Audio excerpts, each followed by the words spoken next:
Fano groups have made a big decision. Addis Ababa could face the consequences of this decision. Welcome to my views and news. Thanks for watching the channel. Good to be with you. Uh, Two main topics in this video. Before that, an announcement. I did a video a few hours ago. I told you about limited escalation between India and Pakistan. I might make more videos, but not on this channel. Maybe on Conflict News 2042. If I have time, I'll make videos about India-Pakistan conflict. It's difficult to study a new conflict and make videos on it. It takes lots of time. So I'm already overworked. But if I get some time, then I'll make videos about India-Pakistan conflict, which I think is going to ease in coming hours, if not days.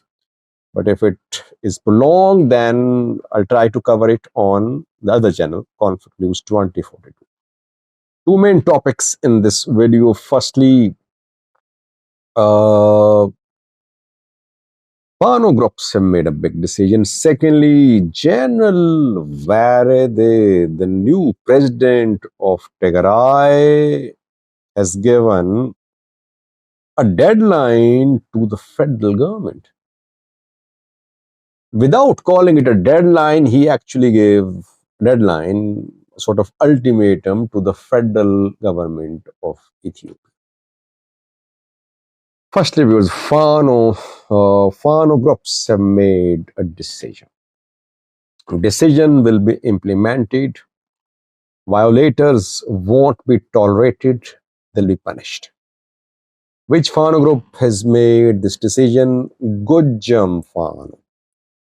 Zamine Kasi, Astasmare Demte, Zenabao led Gujjam Fano has made this important decision. Gujjam Fano says that from today, movement of any type of grain is not allowed from Gujjam towards Addis Ababa. If anyone is found involved in violating this ban, action will be taken. Farmers, traders, if they try to transport any type of grain from Gujjam into Oromia, because you have to pass through Oromia to reach Addis Ababa, if they're found involved, they will be punished. Does Addis Ababa receive any type of grain supplies from Amhara region? Yes, it does. From Oromia, from southern Ethiopia, from Amhara, grain supplies enter Addis Ababa. Addis Ababa is not an agricultural area. So whatever enters Addis Ababa, it's grown in other regional states. Price of grain could rise in Addis Ababa, but Oromia, southern Ethiopia could make up for this shortage of grain supplies.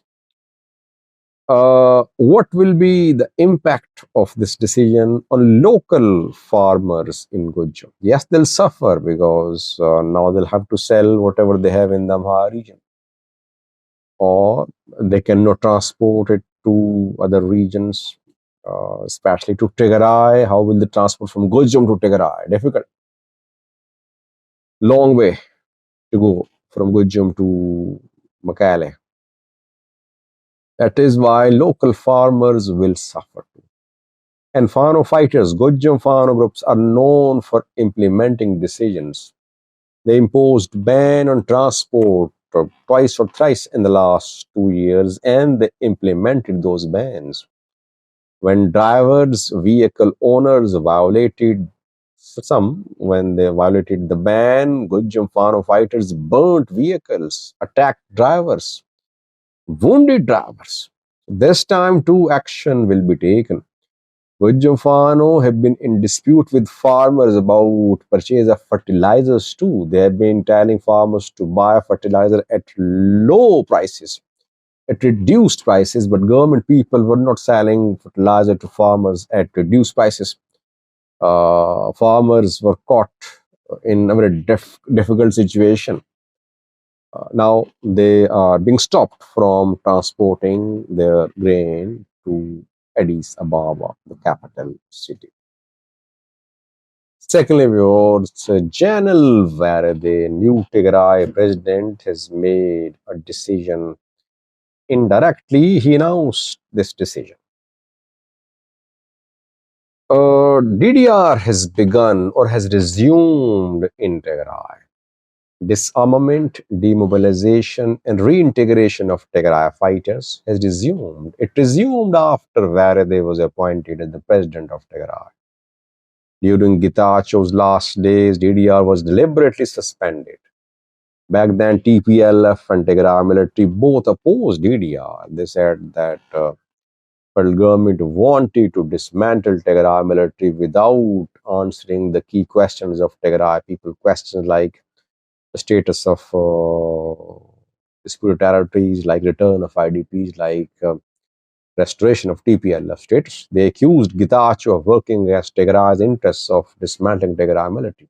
But once they, TPLF people, once they got the man of their choice in power in Tigray, where are they? They agreed to resume PDR. So it was all politics. But Varade has taken a new position. DDR has begun, and when Varade signed 8-point document with the federal government the day he was appointed the president of Tigray, he committed to resume DDR. DDR was mentioned at number 2, I think, in the document signed by Varade. DDR has resumed, and 75,000 Tigray fighters will be demobilized by the end of September.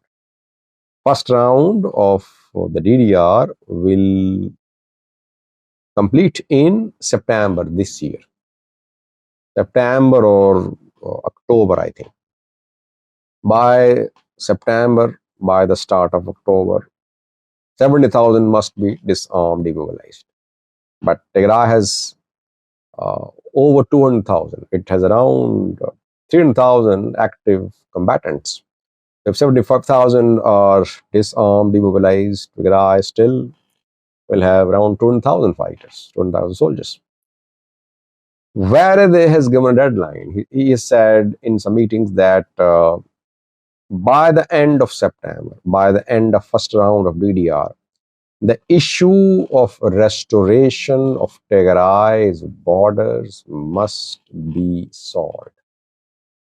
IDPs must return. Restoration of Tigray's borders means that Tigray wants to retake control of Amhara Volcai. The southern Tigray is largely back under Tigray control.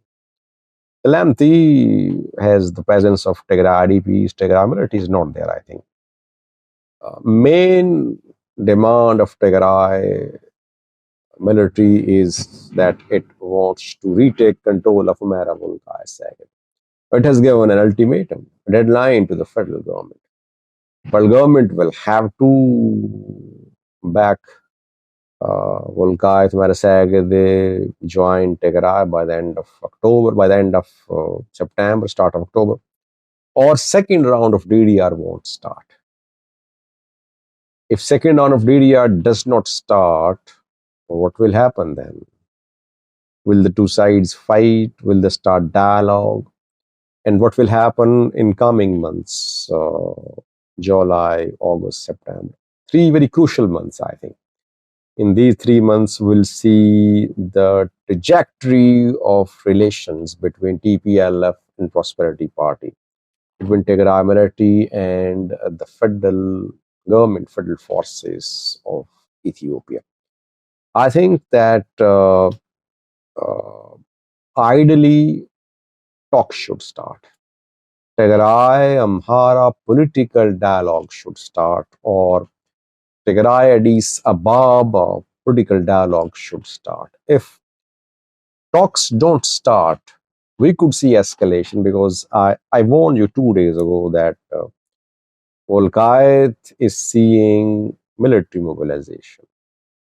areas close to Volga too.